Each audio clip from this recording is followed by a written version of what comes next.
The words hit Frances Underwood like a bucket of ice water thrown across a hot summer afternoon, and for a moment she could not breathe, could not speak, could not do anything but stand there in the blinding Arizona sun, with her traveling bag clutched against her chest like a shield against the sudden, violent revelation that had just shattered everything she thought she understood about her arrival in the town of Redemption Creek. "He asked about you before you even stepped down," said Millie Oakes, the round-faced woman who ran the boarding house, and her voice was not cruel exactly, but it held the particular satisfaction of someone delivering news they had been holding onto for days, waiting for precisely the right moment to drop it. "Pete Quinn came to meet the stage 3 days running before you arrived. Talked to the driver, Hank Fowler, each time. Asked Hank what you looked like. Asked if you seemed like a woman who was running from something." Frances felt the ground tilt slightly beneath her boots. She had been in Redemption Creek for exactly 11 days. In those 11 days she had accepted a teaching position at the small schoolhouse on Caldera Street. She had unpacked her single trunk. She had walked to the general store and introduced herself to the proprietor. She had attended Sunday services and shaken hands with the minister. She had told herself over and over that this was a clean beginning, that nobody here knew her name or her history or the wreckage she had left behind in St. Louis, that she was safe. And in those 11 days, the quiet man with the sun-dark face and the careful gray eyes, the man who ran the enormous Quinn cattle operation 8 miles outside of town, the man who had tipped his hat to her twice and said exactly 14 words to her total, had known something about her before she ever set foot on Redemption Creek soil. He had asked the stage driver about her. He had been waiting. Frances set her bag down on Millie's porch railing very carefully because her hands had begun to shake, and she did not want Millie Oakes to see them shaking. She straightened her spine. She was 27 years old. She had survived things that would have broken women twice her age. She was not going to fall apart on a boarding house porch because of a man she barely knew. "What exactly," Frances said, keeping her voice level and deliberate, "did Peter Quinn want to know about me?" Millie's expression shifted slightly, becoming something more complicated than simple gossip satisfaction. "Hank said he asked if you were the same Frances Underwood who'd been a school teacher in St. Louis. Said he asked it quiet, like he was trying not to make it seem important. But Hank's been driving that route for 15 years. He knows when a question matters." Frances stared out at the wide, brown main street of Redemption Creek. A wagon rolled past. 2 men argued outside the land office. The afternoon sun hammered down on everything with merciless, flattening intensity. "Thank you, Millie," she said. She picked up her bag. She walked directly toward the livery stable because she was going to rent a horse, and she was going to ride out to the Quinn cattle operation, and she was going to look Peter Quinn in his careful gray eyes and demand to know exactly what game he thought he was playing with her life. She had not come this far to be somebody's secret project. To understand why that conversation on Millie Oakes' porch felt like the floor dropping out from under a world Frances had only just begun to trust, you would need to go back 6 months, to a rain-soaked evening in St. Louis, Missouri, in the autumn of 1878, when Frances Underwood's life had come apart with the particular, clean violence of a rope snapping under too much weight. She had been engaged to a man named Gerald Hartwell. Gerald Hartwell was the kind of man who looked, from a distance, like everything a woman in Frances's position could reasonably hope for. He was 32, educated, employed as a clerk in a law office, and he came from a family with enough respectability to make up for the fact that Frances herself had none. Her father had died when she was 12, leaving her mother with 4 children and a boarding house that barely paid its own debts. Frances had educated herself by haunting the public library and borrowing books from anyone who would lend them, and she had eventually passed the examination to become a school teacher, which in 1878 was one of the few doors that opened to a woman of her class and determination. Gerald had courted her for 8 months. He had been charming and attentive, and Frances, who was not a woman given to romantic foolishness, had nonetheless convinced herself that she could build something real and solid with him. Not a grand passion, not the kind of love that swept you off your feet and made you forget your own name. Something better than that, she had told herself. Something practical and lasting.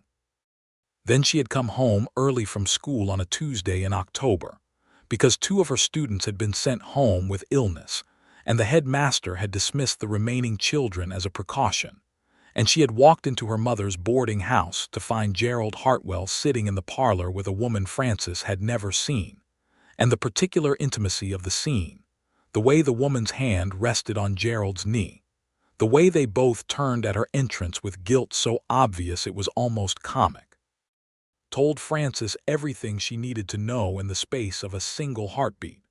What followed was not a screaming confrontation, because Frances was not that kind of woman.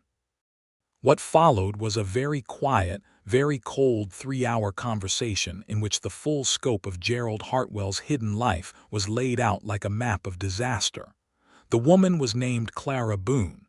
She and Gerald had been involved for 2 years, which meant for the entirety of his courtship of Frances.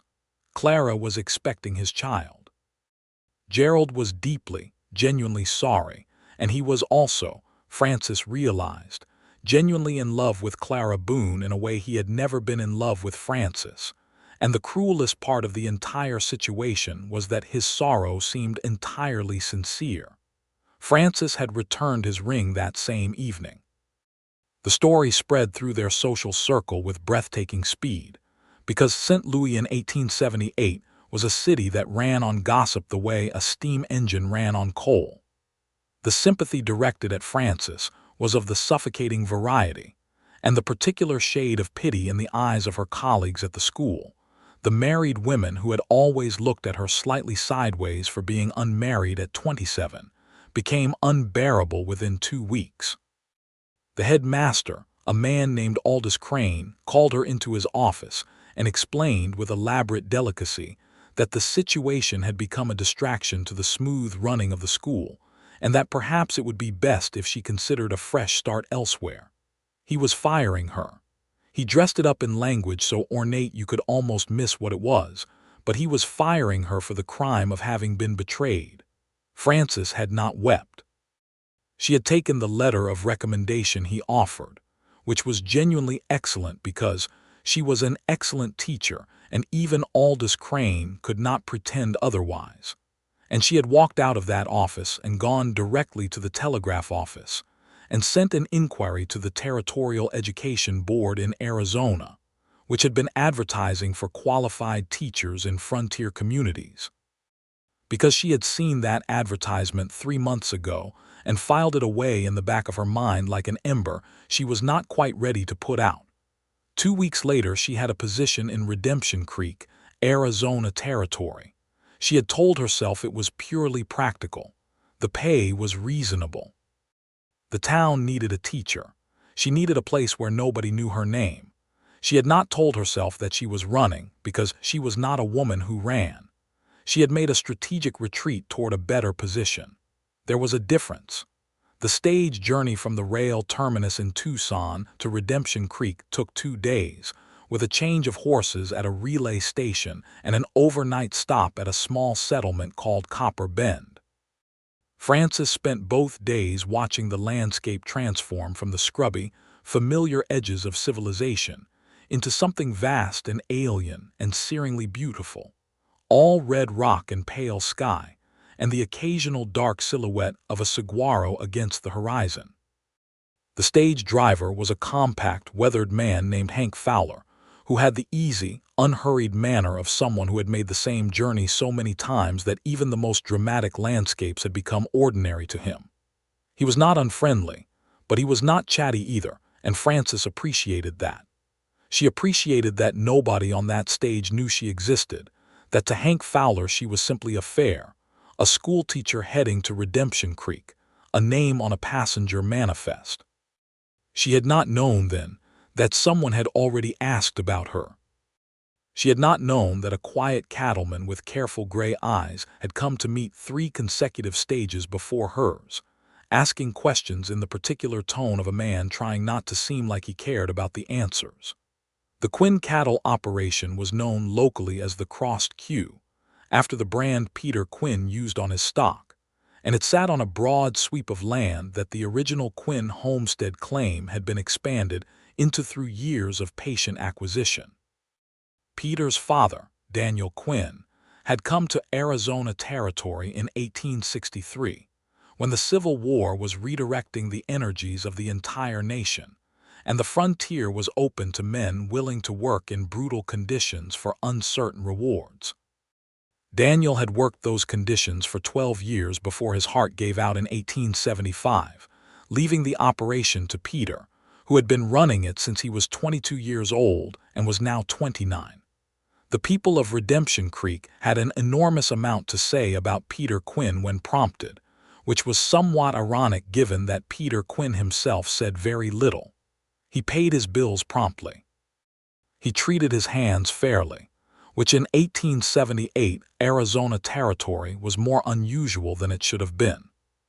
He had a bunkhouse that was clean and a cook who was competent, and the men who rode for the Crossed Q tended to stay for years rather than drifting on after a season, which said something important about the quality of the operation.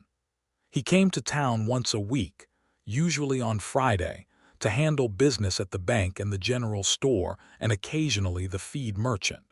He was not antisocial. He would drink a beer at the saloon and play a hand of cards if invited and was perfectly pleasant company in a quiet way. He simply did not volunteer much.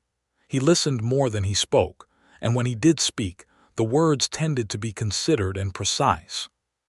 He had never, to anyone's memory, shown particular interest in a woman, which was part of why Hank Fowler had found his questions about the incoming schoolteacher worth remembering. Frances arrived at the Crossed Q at 3:15 in the afternoon, having pushed the rented horse harder than was strictly comfortable in the October heat. The ranch house was larger than she had expected, not grand in any pretentious sense, but solidly and thoughtfully built, with a deep covered porch and windows that indicated someone had cared about light and air. There were corrals to the south side where a dozen horses moved in the amber afternoon, and beyond them the open range rolled away toward a low ridge of hills that the setting sun would eventually turn extraordinary colors. She did not have time to notice the colors. She was angry, and when Frances Underwood was angry, her entire considerable intelligence focused itself on the matter at hand, with the precision of a rifle being sighted. She tied the horse to the porch railing and knocked on the door. A young hand opened it, looked at her with surprise, said he'd fetch Mr. Quinn, and disappeared into the interior. Frances waited on the porch and did not fidget. She looked out at the corrals and the horses and the wide land beyond, and she breathed carefully, keeping the anger organized inside her so it would be useful rather than chaotic when she needed it. Peter Quinn came to the door. He was taller than she had registered in their brief encounters in town, or perhaps it was that here on his own land he carried himself differently, without the slight careful containment that she had noticed in him on the street. He was wearing a work shirt without the jacket he always wore in town, and his forearms were tanned and lean, and there was a small smear of what appeared to be axle grease on his left wrist, which meant she had interrupted him in the middle of something practical. His gray eyes found her immediately, and they did what they always did, which was to take in considerably more than they revealed. "Miss Underwood," he said. His voice was low and unhurried, the way everything about him was unhurried. "You asked about me," Frances said, "before I arrived. You went to meet the stage 3 times and you asked Hank Fowler questions about me. I want to know why." There was a pause. Not the pause of a man scrambling to invent a lie, but the pause of a man deciding how much truth to offer and in what order. "You had better come in," he said. "I would rather you answered me out here." Another pause. "All right." He stepped out onto the porch and pulled the door behind him and leaned against the porch railing with his arms folded, not in a defensive way but in the way of a man who has decided to have a conversation and is making himself comfortable for it. "I heard about you before you arrived. Word comes through on the stages, through Hank and the other drivers, and through the telegraph. Redemption Creek doesn't get many newcomers, and a school teacher from St. Louis is the kind of news that travels. That doesn't explain why you asked if I was running from something, Frances said. His expression shifted slightly, and she realized she had surprised him, that he had not expected her to know that specific detail. No, he said after a moment. It doesn't. Then explain it. Peter Quinn looked at her for a long moment.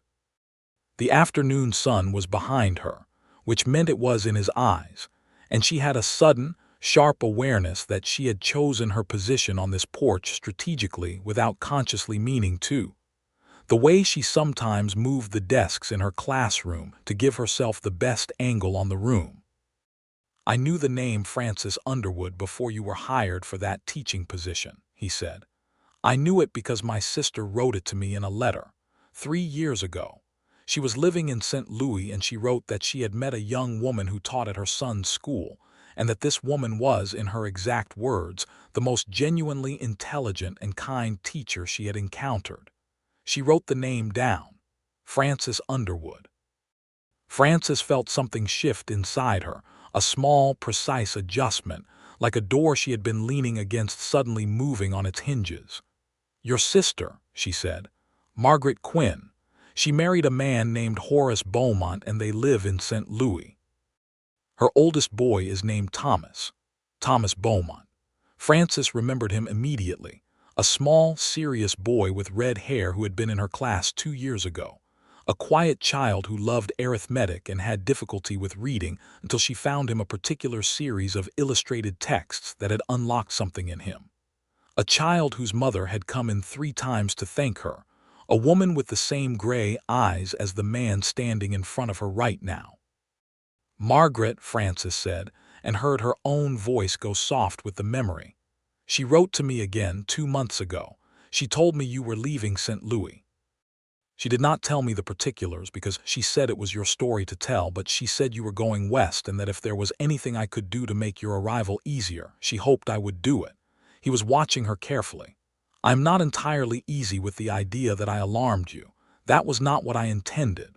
Frances looked at him. The anger was still present, but it had changed in texture, become something more complicated and less purely reactive. What exactly were you intending?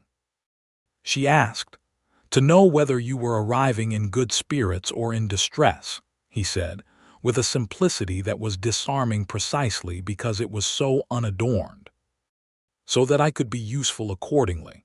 Hank Fowler said you seemed composed and self-contained, and that you read the entire journey and did not make conversation with the other passengers unless directly addressed, and that you tipped him a fair amount for handling your trunk, and that you looked at the landscape for about 20 minutes outside Copper Bend like you were seeing something you hadn't expected. Frances stared at him. He reported all of that to you. I asked, Peter said. He answered. That is a remarkable level of detail for a stage driver to offer about a passenger. Hank and I have known each other for 15 years, he said. He is thorough when thoroughness is called for. Frances sat down on the porch step, which she had not planned to do, but her legs had made the decision independently, and she had learned over the years to trust her legs' judgment when her mind was occupied with too many things simultaneously. The October sun was warm on her face, and the air smelled of dust and horse and something herbal she could not identify. And from somewhere in the corrals, one of the horses made a long, liquid sound. You frightened me, she said. I need you to understand that. I came here to start fresh and to discover that someone already had information about me, had been asking questions before I arrived, felt like being followed, like being watched. I understand, he said, and his voice had shifted into something quieter. I am sorry for that. Are you? She looked up at him. He was still leaning against the porch railing, and the afternoon light was doing something interesting to the planes of his face, which she noted and then firmly set aside because it was not relevant. Yes, he said. Genuinely.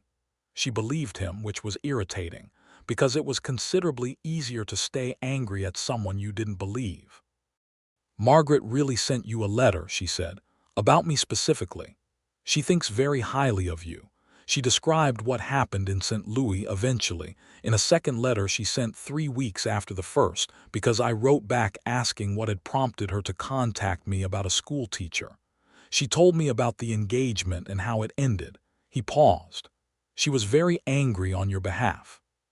Frances felt the familiar compression in her chest that she associated with the St. Louis memories, the particular sensation of a wound that had mostly closed but still twinged when pressed. I see. I'm not here to judge any of it, Peter said immediately, with a firmness that told her he had anticipated this concern. What happened was not your fault, and it is not my business except insofar as it explains why my sister wanted someone here to know you were coming. Frances was quiet for a moment. Below her, a lizard crossed the bottom step with the unhurried, deliberate efficiency that lizards in hot places had perfected over millions of years. Your sister is a good woman, she said finally. She is, he said. She would not have written if she didn't think I could be trusted not to make a mess of it. And here something crossed his face that was almost, not quite, but almost a smile. I appear to have made a bit of a mess of it. You did, Frances agreed. But something in her had released slightly, some tight wound tension that had been coiling since Millie Oakes had dropped her revelation on the boarding house porch. Why didn't you simply introduce yourself? Why the covert questioning? Because I did not know how to introduce myself as my sister's agent without making you feel surveilled, he said. Which, as I have now learned, was the precise effect my alternative produced. There was no good option available to me. There was, Frances said. You could have done nothing. Let me arrive and find my own footing. That is probably what I should have done, he agreed. She looked at him. He was not apologizing to manage her the way Gerald Hartwell had apologized reflexively as a social tool. He was apologizing because he had caused a problem and was willing to own the causing of it. The difference was something she could feel in her bones. Well, she said after a moment. Now I know.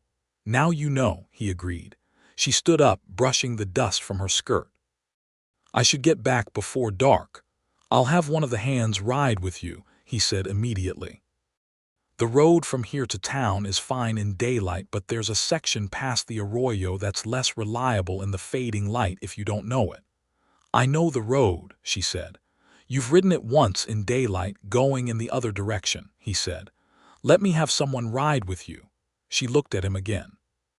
The gray eyes were steady, and they held something she could not quite read, something that was not pity and was not condescension, and was not the particular self-satisfied concern of someone who wants to be seen being helpful. It was something more straightforward than any of those things. It was just practical care. All right, she said. The hand who rode with her was a young man named Cobb who had the pleasant conversation style of someone completely comfortable with silence, which Frances appreciated enormously. He saw her to the edge of town, tipped his hat, and turned back toward the crossed queue without any ceremony. Frances returned the horse to the livery and walked back to Millie Oakes' boarding house in the early dusk, and she sat on her narrow bed in her clean, bare room and looked at the wall and thought about gray eyes and a sister's letter and the strange, sideways shape of what had just happened. She was not sure what to call it. She was not sure she needed to call it anything yet. She just knew that when Peter Quinn had said he was sorry for frightening her, she had believed him in a way she had not believed a man's words in a very long time. Over the following weeks, Frances established herself in Redemption Creek with the quiet, deliberate efficiency that characterized everything she did. The schoolhouse had 17 students ranging in age from 6 to 14, and they arrived on the first Monday of November with the combination of wariness and curiosity that children universally directed at new teachers. Frances had her own method for this, developed over 6 years of teaching, which involved spending the first week doing nothing but learning who each child was before attempting to teach them anything. She learned that the eldest boy, a 14-year-old named Eddie Marsh, had been effectively running the classroom for the previous 3 months since the last teacher left, and that he was both proud of this and secretly relieved to hand the responsibility back to an adult. She learned that two of the younger girls, sisters named Ada and Rose Corrigan, were behind in their reading because their family had moved frequently and they'd had inconsistent schooling, and that they were ashamed of it. She learned that a quiet, watchful boy named Santiago Reyes spoke English well but thought primarily in Spanish, and that half his apparent inattention was actually the work of translation happening in real time. She reorganized the seating, reordered the curriculum, found an additional reading primer in a crate of donated materials at the back of the schoolhouse, and by the second week of November had something that was beginning to function like an actual educational environment rather than a collection of individuals awkwardly sharing a room. Peter Quinn came to town on his usual Friday. She saw him from the schoolhouse window in the early afternoon when the children were doing arithmetic, and she noted the straight line of his back on his horse, and the way he rode with the unhurried ease of someone who had spent 30 years in the saddle and had stopped thinking about it consciously. He disappeared into the direction of the bank. An hour later he reappeared, heading for the general store. He did not look toward the schoolhouse. She turned back to her students. The following Friday she was in the general store herself, collecting supplies when he came in. The store was owned by a cheerful, garrulous man named Walt Epperson, who greeted Peter with the ease of long familiarity and then turned to Frances with the particular enthusiasm he seemed to reserve for conversations about the school. "Miss Underwood's been working wonders with those children," Walt told Peter, as though Peter might be interested in this information. "My nephew Eddie says it's actually bearable now, which from Eddie is practically a hymn of praise."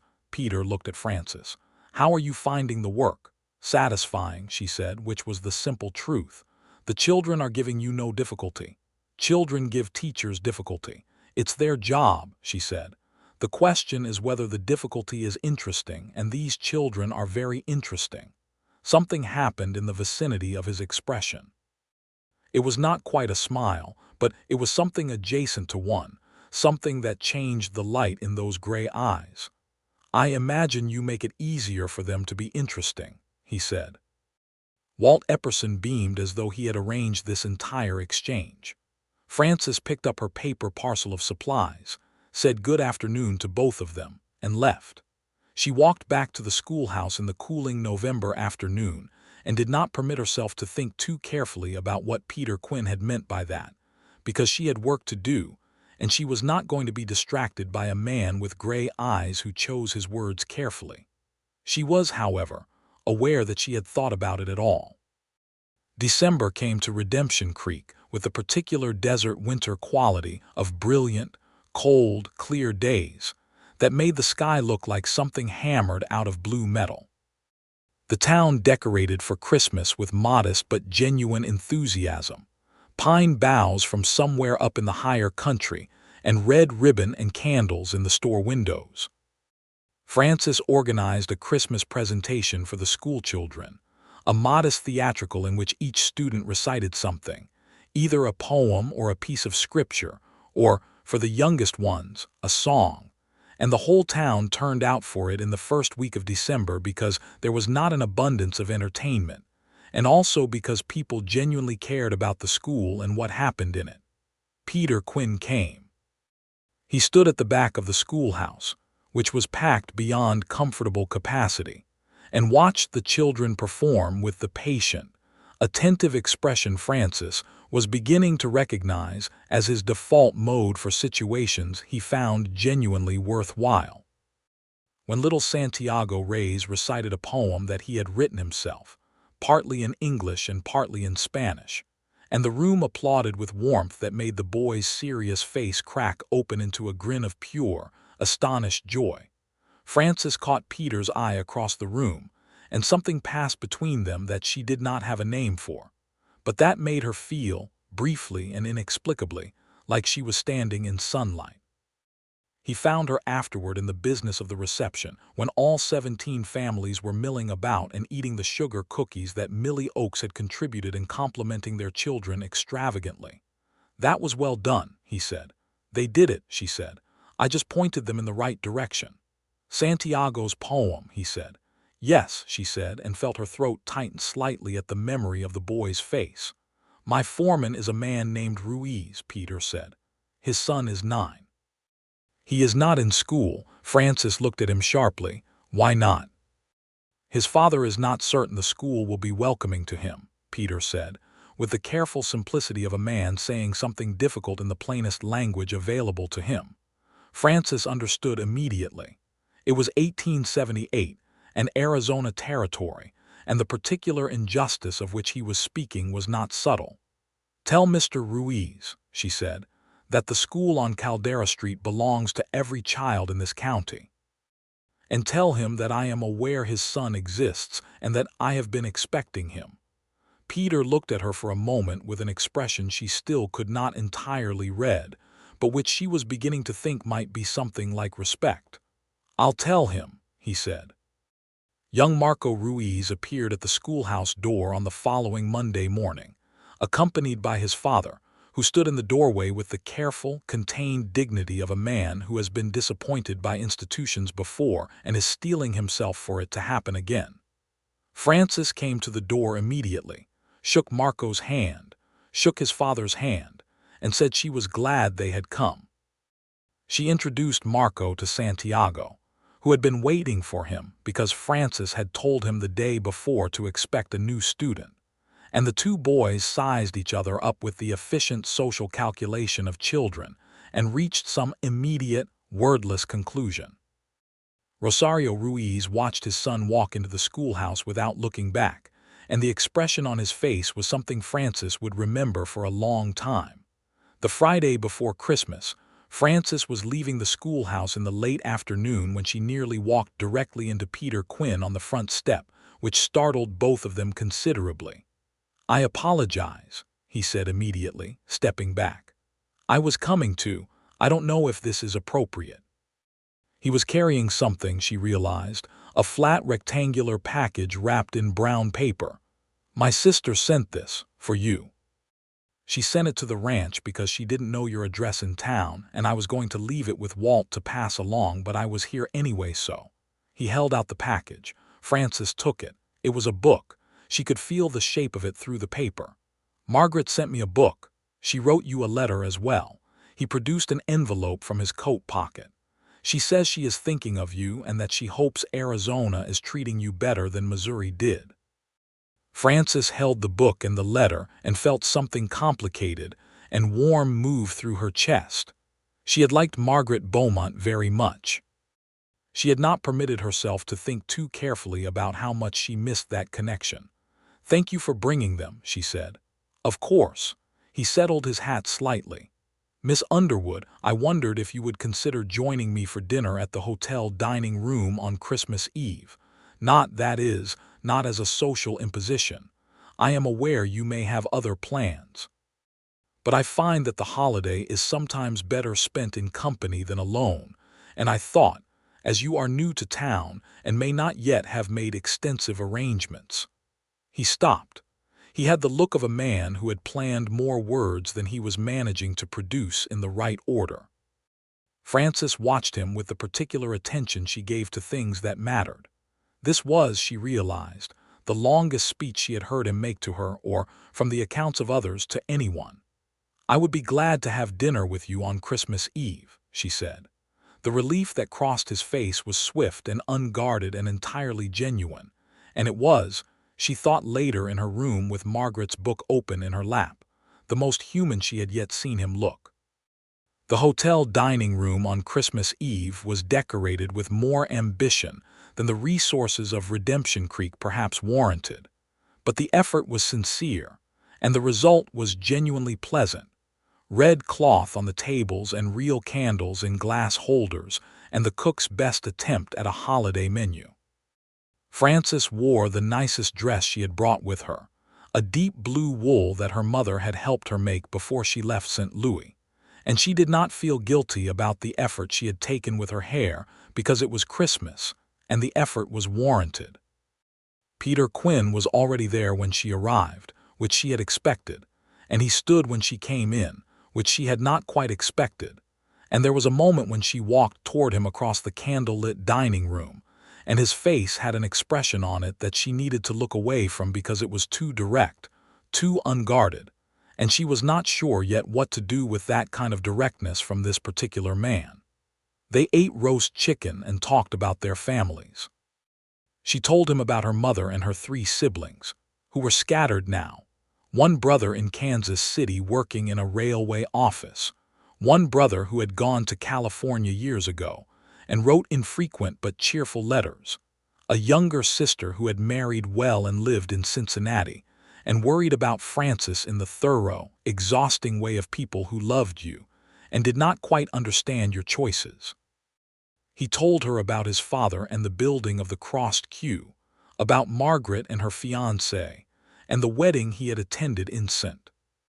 Louis 8 years ago, about the particular loneliness of running a large operation essentially alone, and the way that loneliness had simply become the texture of his daily life over time without him quite noticing when it had settled in. That last thing he said with the simplicity of someone reporting a fact rather than seeking sympathy, and Frances found it more affecting than any amount of performed sadness would have been. "Do you not find it lonely still?" she asked. "Yes," he said. "More lately, I think. There are things that, when you are 22 and the work is all-consuming and the days are entirely full, you can set aside. And then one day you notice that you have been setting them aside for 7 years and the setting aside has become a habit rather than a decision." She looked at the candle between them. "Yes," she said, "I know what that is." He looked at her. "St. Louis." "Not St. Louis specifically, before St. Louis." She was quiet for a moment. "I spent a great deal of my 20s telling myself that what I had was enough, the work was enough, the independence was enough, and it was mostly. It genuinely was. But there was always this." She stopped, searching for the word. "Peripheral thing," he said. "Yes," she looked up, surprised. "Exactly that. Not a wound, not an absence, just a thing at the edge of your vision that you are aware of but not looking at." The candlelight moved between them, and outside the hotel windows the December night was very clear and cold and full of stars that in the desert had a particular brightness, as though there were nothing between you and them. "Miss Underwood," he said. "Frances," she said. "Please." He was quiet for a moment, as though adjusting something in his interior organization. "Frances," he said, and her name in his voice had a quality she had not heard in her name before, a careful, precise quality, like he was handling something he valued and did not want to damage. "I am glad you came to Redemption Creek." "So am I," she said, and meant it in a way that surprised her with its depth. They walked out of the hotel into the Christmas Eve night, and the stars were extraordinary, and the town was quiet, and there was frost on the edges of the horse trough outside the saloon. He walked her to the boarding house in a comfortable silence that was, she realized, the most natural silence she had experienced in the company of a man in as long as she could remember. At the gate he stopped, and she stopped, and they stood in the cold starlight. "Good night, Frances," he said. "Good night, Peter," she said, using his name for the first time, and watched something in his face change quietly at the sound of it. She went inside. She stood for a moment in Millie's warm hallway, listening to the silence of Christmas Eve, and then she went upstairs and read herself to sleep with Margaret's book, which turned out to be a novel about an English woman who went to India and found everything she had not known she was looking for. January brought the cold in earnest, and with it, a series of events that pulled the delicate, tentative thing between Frances and Peter Quinn into the light of urgency before either of them had quite decided what to call it. It began with Eddie Marsh's father, a man named Calhoun Marsh, who owned a middling cattle operation east of town, and drank with the dedicated efficiency of someone who had made it his primary occupation. Calhoun Marsh came to the schoolhouse on a Tuesday morning in January with the smell of whiskey on him at 9 o'clock, and informed Frances that he was pulling Eddie out of school, because there was work to be done, and schooling was a waste of time for a boy who was going to be ranching. Frances did not step aside from the doorway. "Mr. Marsh," she said, "Eddie is 14 years old and reads at a level several years above his age and has a facility for mathematics that I have rarely seen in a student of any age. If you pull him out of school now, you will be making a decision for him that he cannot unmake in his own life. He can unmake anything he wants when he's grown, Calhoun Marsh said. No, she said. He cannot. Education is not something you can go back and collect. What you learn in these years is what you build the rest of your life on. I understand that you need help, but I am asking you to consider that what you are asking Eddie to give up is worth more than a season of ranch labor. Calhoun Marsh looked at her with the unfocused belligerence of a man who is being argued with by someone he has decided not to take seriously. He told her, with some vulgarity, that she should tend to her own business. He told her that she was a woman from back east who did not understand how things worked out here. He told her that the school was a luxury that the town could barely afford, and that he didn't see why his tax money went to pay a salary to someone who was going to stand in his way. Frances let him say all of it. Then she said, "Eddie is staying in school." Marsh left without his son. Frances went back inside and found Eddie standing very still behind his desk with the look of a boy who had heard everything and was trying very hard not to show what it cost him to have heard it. "Open your arithmetic book to page 47, she said, in the same voice she used for the beginning of every lesson. "We are going to work on long division." Eddie opened his book. The classroom returned to its normal rhythm. Frances taught the rest of the day with the contained fury of someone who has found a place to put it that is useful. That evening, she wrote a careful letter to the county education superintendent documenting the confrontation and the legal requirements for school attendance. She also, after some consideration, stopped at Peter Quinn's usual table at the saloon on Friday, because she had learned that he spent an hour there in the late afternoon before heading back to the crossed queue, and she sat down across from him and told him what had happened. She was not sure why she told him. She had not intended to seek his counsel. But she sat down, and his gray eyes met hers with immediate attention, and she found herself telling him about Calhoun Marsh and Eddie and the long division lesson, and when she finished he was quiet for a moment. "Calhoun Marsh is in debt," he said, significantly. "He's been making bad decisions for 3 years and the ranch is in trouble and he is taking it out on everything within reach, including his son." "That is very sad for him," Frances said, "but it cannot be Eddie's problem to solve." "No," Peter agreed, "it cannot." He turned his beer glass slightly on the table. "Would it help if I spoke to him? Would he listen to you?" "Probably not," Peter said with honest assessment. Calhoun has never been particularly interested in listening, but he does understand when someone with resources expresses an interest in a situation. He might be persuaded that having the county education superintendent involved is not in his best interest. Frances considered this. "Use whatever leverage is appropriate," she said. "Eddie's education is the goal. The method is less important to me." Peter looked at her with an expression she was learning to read now, the specific attentive quality that meant he was recalibrating something about his understanding of her. "All right," he said. Calhoun Marsh did not come back to the schoolhouse. Eddie stayed in school. Frances did not ask exactly what Peter had said or implied or arranged, and Peter did not volunteer it, and this comfortable division of labor felt, somehow, like the natural shape of a partnership between people who trusted each other's judgment. The word partnership surprised her when she thought it. She put it away to examine later. February came, and with it, the particular stirring quality of a desert that was not winter but was also not yet spring, a held-breath season of possibility. Peter began finding reasons to be in town more than once a week. Frances began finding reasons to walk past the bank on Friday afternoons. They had dinner at the hotel twice more, and then coffee at the bakery that opened in late January when the Garza family arrived in town, and Mrs. Garza determined that Redemption Creek needed bread and pastries and was prepared to provide them. The coffee at the Garza bakery became a habit so naturally that neither of them could have identified the moment it became one. They sat at the small table in the window and talked about books and the school and the land and his plans for the spring cattle drive, and her ideas for expanding the schoolhouse curriculum to include geography more seriously. They talked about their families with the increasing ease of people who have moved past the formal exchange of biography into the genuine territory of mutual understanding. They talked about what they believed, which was a different kind of conversation and more revealing. Frances believed in work and in the dignity of honest effort, and in the particular miracle of a child's mind opening to an idea it had not been able to hold before.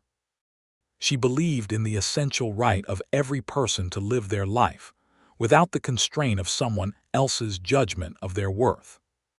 She believed in kindness as a practice rather than a feeling, something you did on the days when you did not feel it as much as on the days when it came easily. Peter believed she learned slowly, in the land and in responsibility, and in the particular obligation that came with having more than others. He was not grandiose about it, did not dress it in the language of nobility. He simply believed that having resources meant being accountable for how you used them. He believed in his people with a fierce, quiet loyalty that she saw in how he spoke of Ruiz and the other hands, in the way he knew each of their names and their family situations, and their particular skills without making any performance of this knowledge. He also believed, she discovered in books. He had a library at the crossed queue that she saw for the first time in late February, when he invited her out to the ranch for a Sunday dinner. A formal invitation this time, delivered by Rosario Ruiz, who handed her a note from Peter on a Saturday afternoon with the solemnity of a diplomatic courier. The library was a room at the back of the house that his mother had begun and that he had added to steadily, and it contained nearly 400 volumes, more than anyone in Redemption Creek except Frances herself possessed or had access to. She stood in that room and ran her fingers along the spines and felt something that was close to reverence. "You may borrow anything you want," he said from the doorway. "At any time." She turned to look at him. He was leaning against the doorframe with his arms folded, and the afternoon light was coming through the windows behind her and illuminating the room in a way that made everything look warm and possible. "Peter," she said, and stopped. "Yes," he said, and there was something in his voice that said he knew what she had been about to say and was giving her room to say it or not say it, entirely on her own terms. She said, "I think you should know that I am not easy to know. I am organized in a way that people sometimes find difficult. I am not particularly accommodating when I have decided something. I have opinions that I do not usually soften for the sake of social comfort. I am telling you this because I think we have been that there is something, and I want you to understand clearly what you would be." "I know what you are," he said, with a quietness that stopped her completely. "I have been paying attention for 4 months." She stared at him. And I would like to know you for considerably longer than 4 months if you are willing." Frances Underwood, who had survived betrayal and professional humiliation, and a 2-day stage journey across the desert, and who had spent her entire adult life being the person who held things together rather than the person who let things come apart, felt something in her chest open like a window that had been painted shut for years, and then discovered to have hinges after all. "I am willing," she said. He crossed the room in 3 careful steps and took her hand and held it, just held it, the way you hold something you have been looking for and have finally found. His hand was warm and rough-palmed and completely certain, and she stood in his library among 400 books and looked at the quiet man who had asked the stage driver about her before she stepped down, and thought that the world was stranger and kinder than she had given it credit for. Spring came to the Arizona territory with the sudden, extravagant generosity of desert springs, the land going from brown austerity to a riot of color in what seemed like days, poppies and lupin, and the delicate starbursts of brittlebush yellowing the hillsides. Peter had the cattle drive to organize in March, a 2-week operation that took him north toward the rail terminus, and the absence was the first real test of what they had, whether it existed in the space between them or whether it needed his physical presence to remain real. It remained entirely real. Frances went on teaching and reorganizing the schoolhouse library and corresponding with the county superintendent about resources, and she was aware of him in his absence the way you are aware of a sound that has stopped, the silence itself carrying the shape of what had been there. He wrote to her. The letters were not flowery. They were practical and specific, describing the route and the cattle and the particular color of the sky above the high country, and a conversation he'd had with a man he'd met on the trail who had been a teacher in Virginia before the war, and had come west afterward with nothing but the habit of thinking carefully. He wrote one letter that said simply that he found himself wanting to tell her things, that there were moments in the day when he saw or thought something, and his first instinct was to save it for her, and that this was a new experience for him, and he thought she should know it. Frances read that letter 3 times and then wrote back 6 pages, which was longer than any letter she had written since her mother's last birthday. When he came back from the cattle drive, she was at the schoolhouse, and she did not go down to the road to watch for him because that would have been excessive, but she was aware of the moment he rode back into town the way you are aware of weather changing, something in the air pressure altering slightly. He came to the schoolhouse door that afternoon, and she came to the door, and he looked at her for a moment with the directness that still sometimes caught her unprepared. "Hello," he said. "Hello," she said.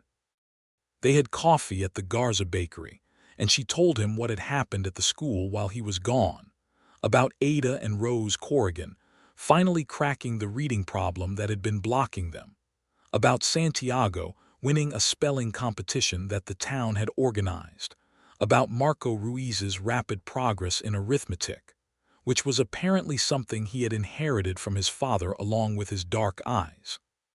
Peter listened with the quality of attention she had come to rely on, the kind that made you feel like what you were saying was genuinely worth being heard.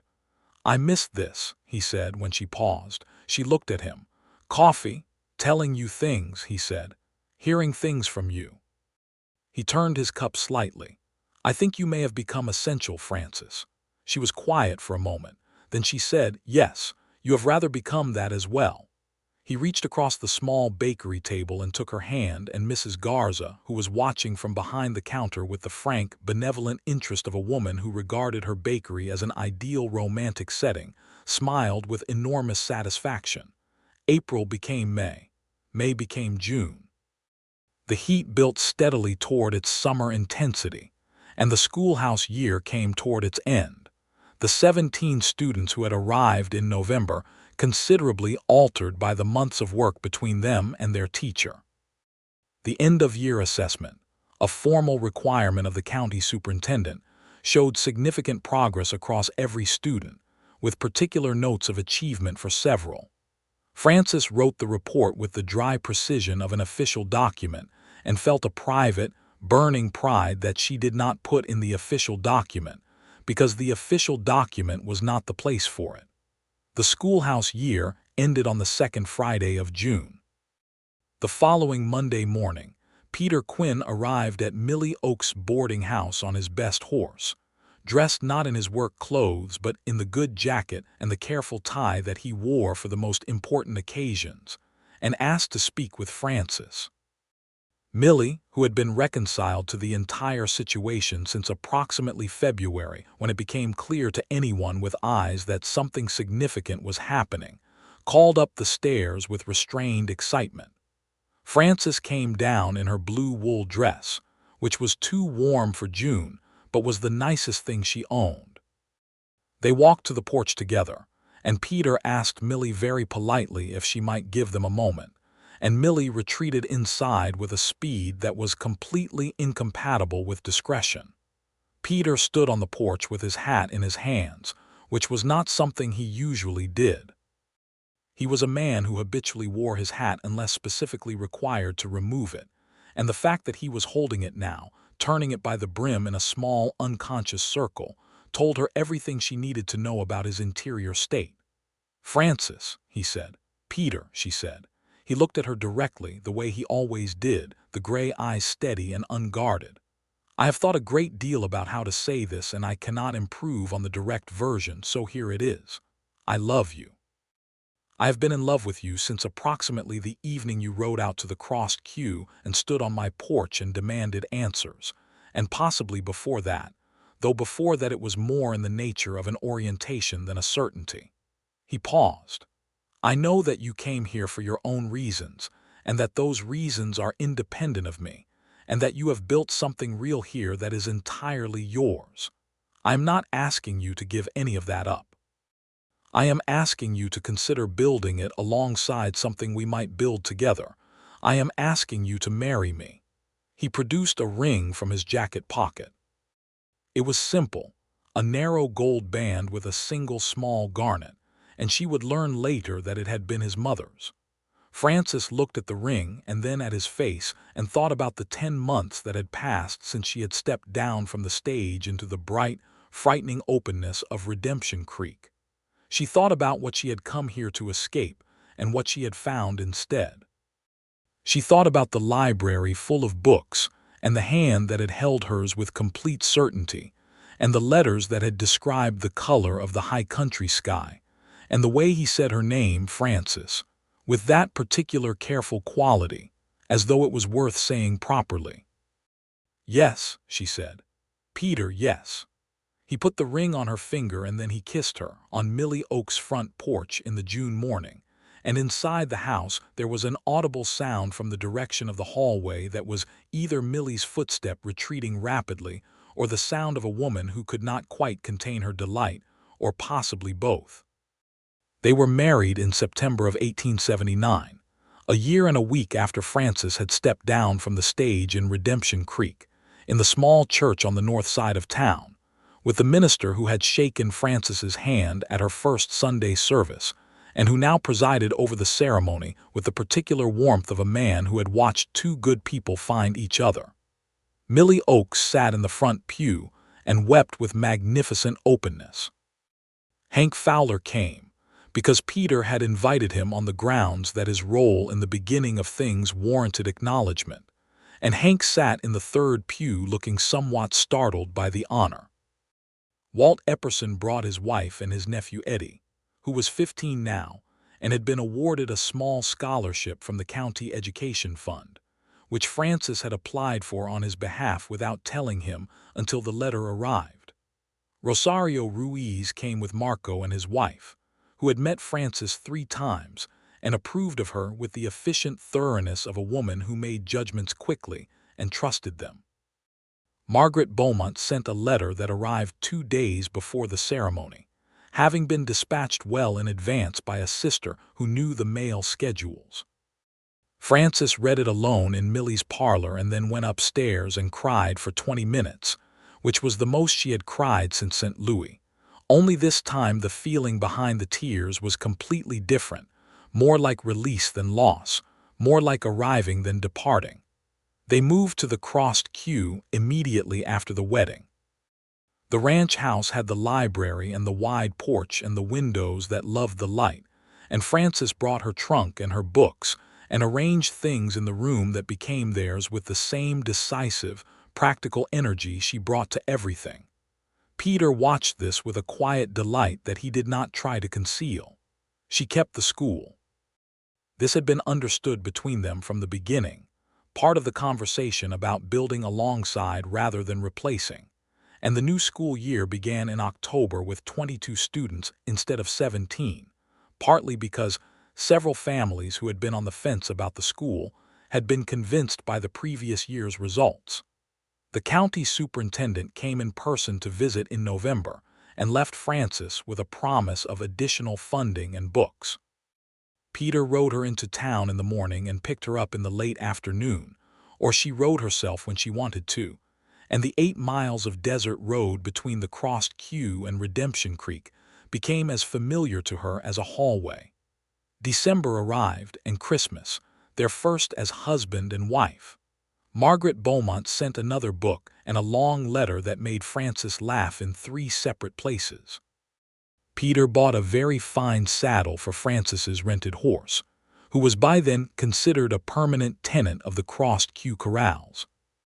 Frances found in the catalog that came through from a bookseller in Tucson a collection of scientific texts that Peter had mentioned wanting, and procured all 4 volumes at an expense that made Millie Oakes, who was consulted as a neutral party on the question of Christmas gifts between married people, widen her eyes considerably. On Christmas Eve they sat together in the library with the lamp lit, and the desert night cold and clear outside, and he read to her from one of the new books while she marked student compositions with a red pencil, and she thought that this was the most specifically itself a moment had ever been, this room and this lamplight, and this particular silence that was not empty but full. In the spring of 1880, the schoolhouse on Caldera Street was expanded. Peter organized the construction, which he framed as a community project, and recruited 8 additional men to help, including Rosario Ruiz and a man from the Navajo community north of town named Thomas Runningwater, who had a boy of school age and had been watching the school carefully for 2 years to determine if it was safe. Frances welcomed Thomas Runningwater's son, a serious 7-year-old named Joseph, on the first day of the new school year with the same handshake she gave every child, and introduced him to Marco Ruiz, who was by now one of the older students and assigned naturally to the task of orienting new arrivals. She watched the injustice of the world she lived in with clear eyes and acted on what she could act on, and Peter understood this and supported it with the quiet, practical loyalty that was his defining quality. In August of 1880, Frances learned she was expecting a child. She told Peter on a Tuesday evening when they were sitting on the porch watching the August sunset do its extraordinary things to the western sky, and his face went through a sequence of expressions so rapidly that she almost laughed, the first being startlement, the second being something that was trying very hard to be calm and not quite managing it, and the third being a pure and open joy that she had never seen on his face so completely unguarded. He reached for her hand and held it with the same certainty he always held it with. "Frances," he said. "I know," she said. Are you well?" "I am extremely well," she said. "I am in very good health. I have discussed the matter with Doc Hennessy and he is entirely satisfied." "I just want you to be well," he said, and his voice had a quality in it she had only heard occasionally, the quality of something that mattered so much it was difficult to put words around it. "I am well," she said. "We are well."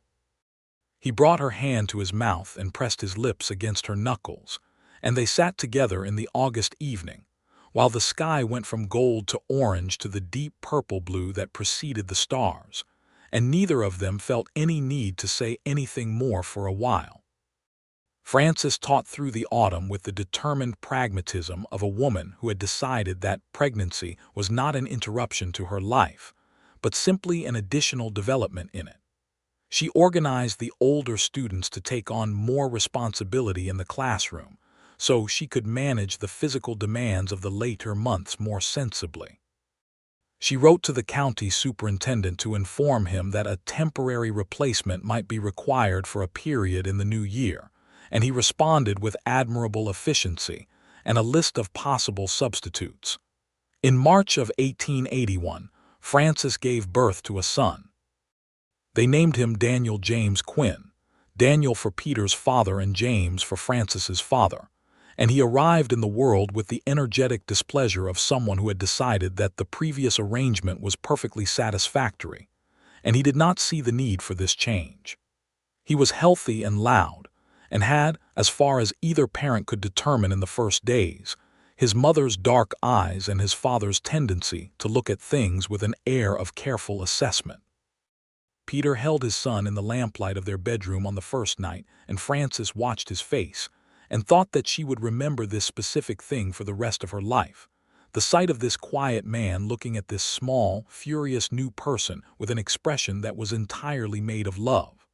"Hello," Peter said to his son, with the same quietness he had said hello to Frances on her first day back from the cattle drive. "I'm very glad you're here." Daniel Quinn made a small, indeterminate sound, and then fell asleep with the absolute authority of someone who had decided the conversation was sufficient.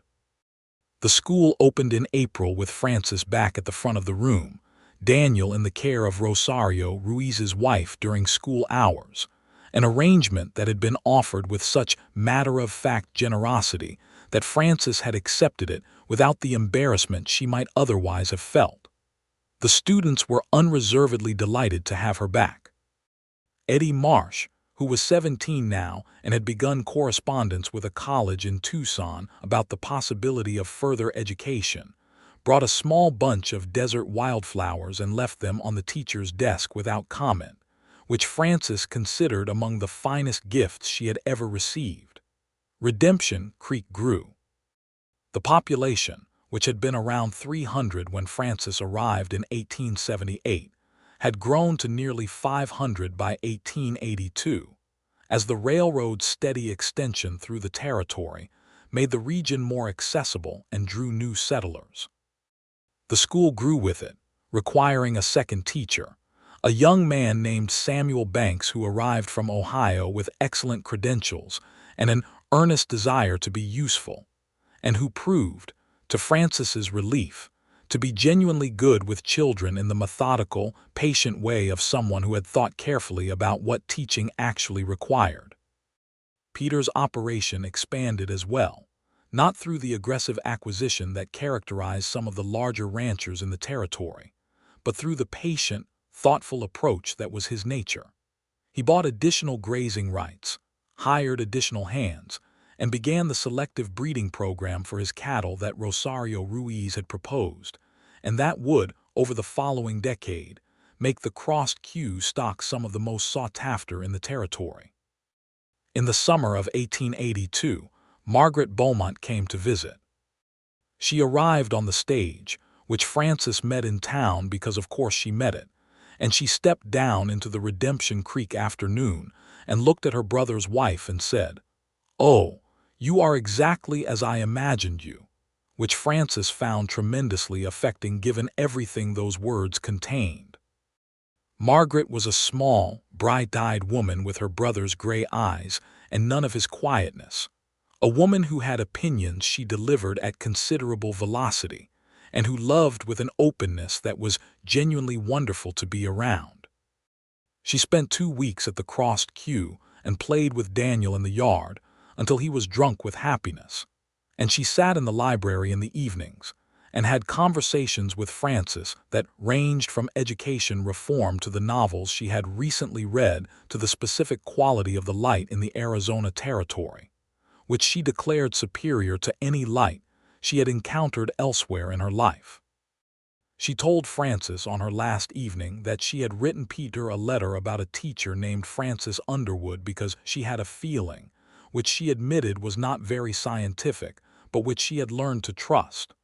"What kind of feeling?" Frances asked. "The kind," Margaret said, "where you see two people who have the same essential quality in them and you think they need to exist in the same place. My brother has spent 20 years being entirely too self-sufficient, and you, I could see from the first time I spoke with you, that you were managing on your own magnificently, but that magnificence was taking up a lot of space that might otherwise be for other things." Frances looked at her sister-in-law. "You are very perceptive." "I am extremely perceptive," Margaret agreed without false modesty. "It's occasionally annoying but mostly useful." She paused. "Are you happy, Frances?" Frances thought about the library and the porch and the school and Daniel's laugh and the way Peter said her name, and the ring on her finger that had been his mother's, and the specific feeling of the morning 8 miles of desert road when the light was still low, and the air smelled of the thing she could never name but had come to think of as the smell of a life she had chosen. "Yes," she said. "Entirely." Margaret smiled with a satisfaction that had nothing smug about it. "Good." The years that followed moved with the particular quality of a life that is full and therefore feels both quick and substantial.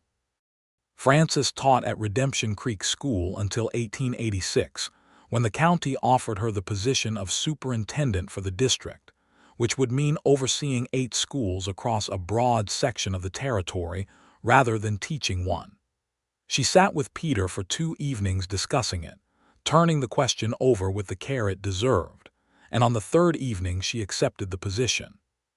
She spent the following years doing what she had always done, but on a larger scale, ensuring that every child in 8 schools had access to the quality of education that she had first established in the little schoolhouse on Caldera Street.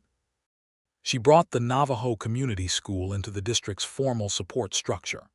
She fought for a Mexican community school in the southern part of the district that the county board had declined to fund, writing letters and making arguments, and being implacably persistent in the specific way she had perfected over years of being the person who did not stop when stopping would have been easier.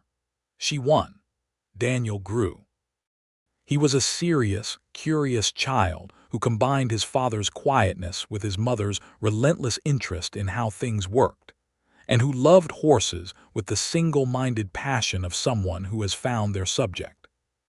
By the time he was 6, he was already confident in the saddle with Peter's patient instruction, and by 8 he was riding the fences with Rosario Ruiz and Marco, who was by then a young man of 16 with his father's quiet dignity and his own considerable abilities.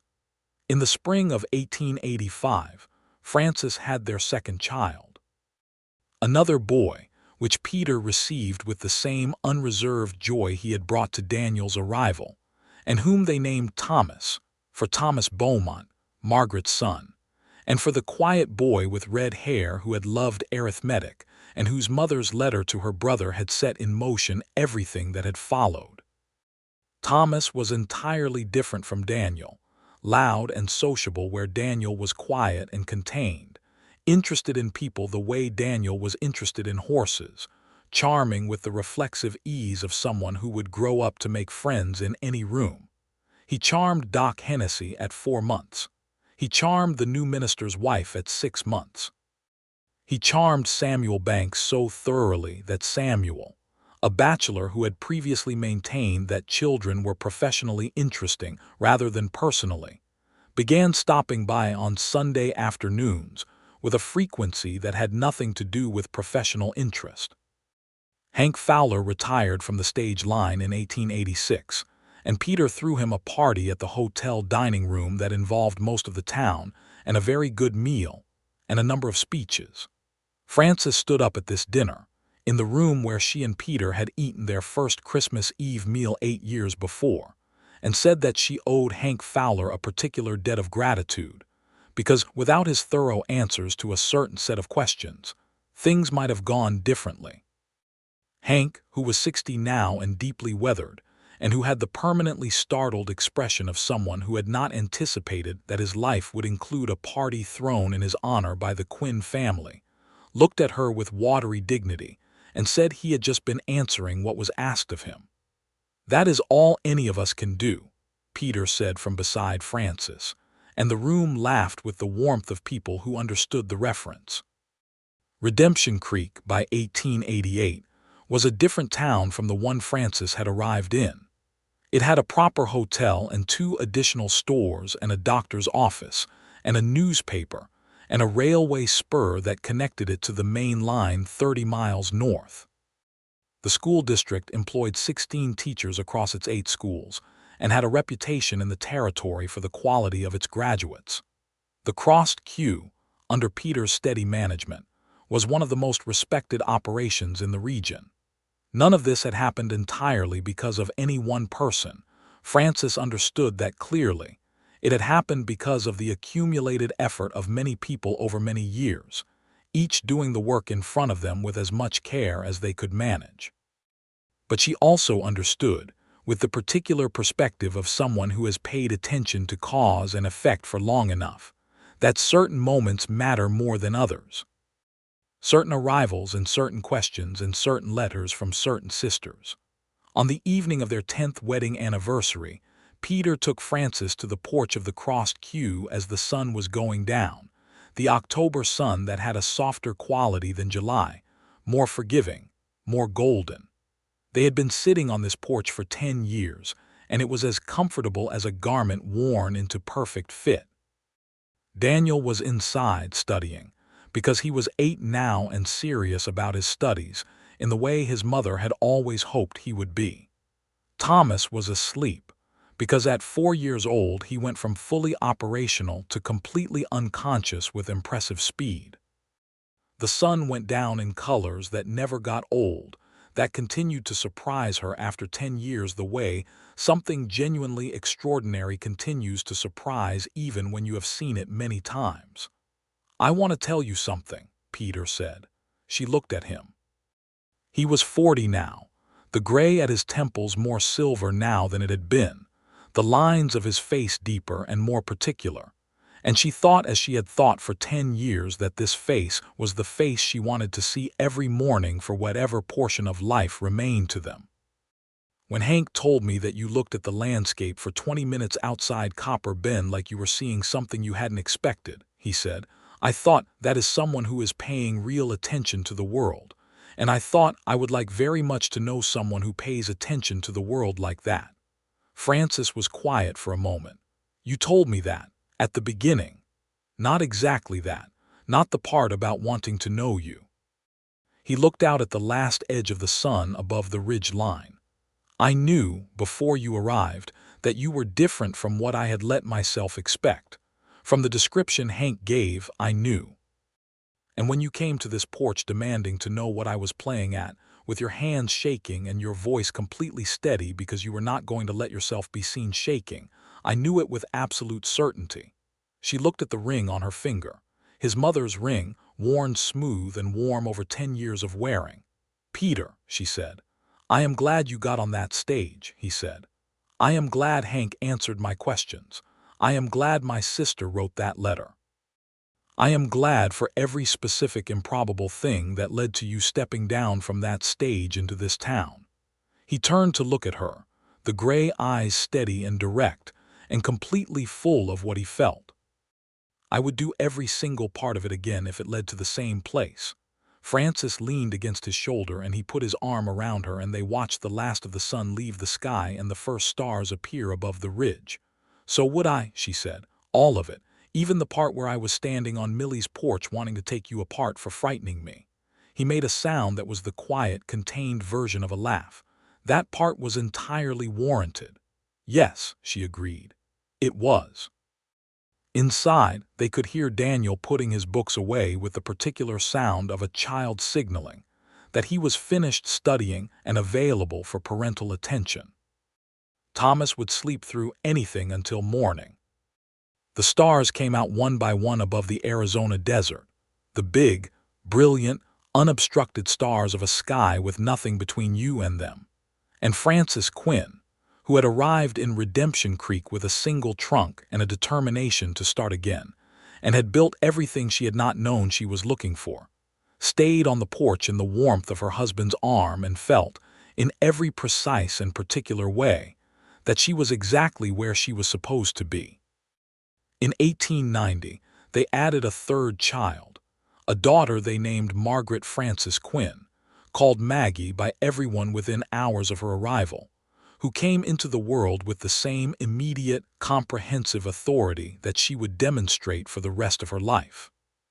Peter held her in the lamplight the way he had held Daniel 9 years before, with the same expression that was entirely made of love, only with the additional particular quality of a man who had now done this 3 times and understood more precisely what he was holding. Maggie would learn to read at 4, taught secretly by Daniel, who was 13 by then and had apparently decided that the teaching ran in the family. She would grow up to be a woman who had opinions she delivered at considerable velocity, who loved with an openness that was genuinely wonderful to be around, and who bore a striking resemblance in manner to an aunt she would not meet in person until she was 7 years old, and Margaret Beaumont made her second visit to the crossed Q, at which point the two of them recognized each other on sight with the satisfaction of people who have found their counterpart. The school district Frances had built continued to grow through the 1890s as the territory itself grew, moving toward statehood in a process that was slower and more contentious than it should have been, and that Frances followed with the focused attention of someone who understood that institutions were built in layers, and that the foundation mattered more than the visible structure. Eddie Marsh became a lawyer. He sent Frances a letter when he passed his examination, a letter she kept in the small box in the library where she kept the things that mattered most. Santiago Reyes, who had grown up to work his father's land north of town, named his firstborn daughter Frances, and when he told her this in the street one afternoon, with the same quiet dignity he had carried since he was 7 years old, she thought she would need a moment. She did need a moment. She took it, and then she thanked him with the precision and warmth that she had always brought to the things that deserved it. Marco Ruiz went into ranching, initially for Peter and then on his own account, and by the end of the century he had a modest operation of his own that was known for the quality of its stock. He married a woman from a family that had come north from Sonora, and he named his eldest son Peter, which Peter Quinn received with the same slight, startled expression he reserved for things that moved him more than he had prepared for. Hank Fowler died in 1893, peacefully, at 67, which was a good age for a man who had driven stages in the Arizona desert for 15 years. Peter and Frances attended his burial, and afterward, Peter stood at the grave in the October light that was always the most beautiful light and said, very quietly, that he hoped Hank knew what his thorough answers had made possible. Frances put her hand in his. On a September morning in 1899, exactly 20 years after the day they had married in the church on the north side of town, Frances Quinn stood on the porch of the crossed queue and watched the sun come up over the ridge and make the desert do its particular, unrepeatable morning things. She was 48 years old and had been the superintendent of a school district for 13 years, and had built something in this corner of the world that she could look at with satisfaction but not self-satisfaction, because there was still more to do, and she intended to do it. Peter came out with 2 cups of coffee and stood beside her, and gave her one, and they watched the morning together without needing to say anything about it. Daniel, 28 now, was in the south pasture. He had been running the ranch alongside his father for 6 years, with the same steady, quiet competence that was his inheritance from both sides. Thomas, 24, was in Tucson studying law, because it had turned out that his gift for people translated directly into a gift for argument, and he was going to be, everyone who knew him agreed, a genuinely exceptional lawyer. Maggie, 9, was still asleep, which she would be until precisely the last possible moment, because Maggie had determined that mornings were a transaction in which she gave the minimum acceptable investment. 20 years, Peter said. 20 years, Frances agreed. He put his arm around her, the same arm that had held her on 10 years' worth of evenings, and 100 specific moments that she had learned to store carefully in the part of her mind reserved for what was real and permanent. The coffee was strong and the morning was cool, and the light was coming in the way it had on the first October morning she had ever seen it, with that quality of making everything look like something worth seeing. I asked Hank Fowler what you were like, Peter said, because my sister had given me a name, and I needed to know if the person behind the name was the same person she had described. Someone who paid real attention to things. Someone who showed up for what was hard. And Hank told you I read the whole journey and tipped him fairly, Frances said. He told me you looked at the landscape like you were seeing something you hadn't expected, Peter said. That was what mattered. She looked at the ridge where the light was doing the thing it did every morning, the thing that still surprised her. I was seeing something I hadn't expected, she said. I was expecting desert. I was not expecting it to look like that. What did it look like? She thought about it. Like a place where things that were finished could become something different, she said. Like a place that didn't care what you had been before. Like a place where what you did next was the only thing that counted. He was quiet for a moment. Then he said, yes, that is what it is. The coffee cooled in their hands and the light kept coming, and the crossed queue spread out around them in all its accumulated years of work and care. And somewhere in the south pasture, Daniel Quinn moved among his father's cattle with the ease of someone doing exactly what he was meant to do. And somewhere in Tucson, Thomas Quinn was preparing arguments in a courtroom that would not know what had hit it. And inside the house, Maggie Quinn was sleeping, with the authority of someone who had not yet determined that mornings were worth the investment.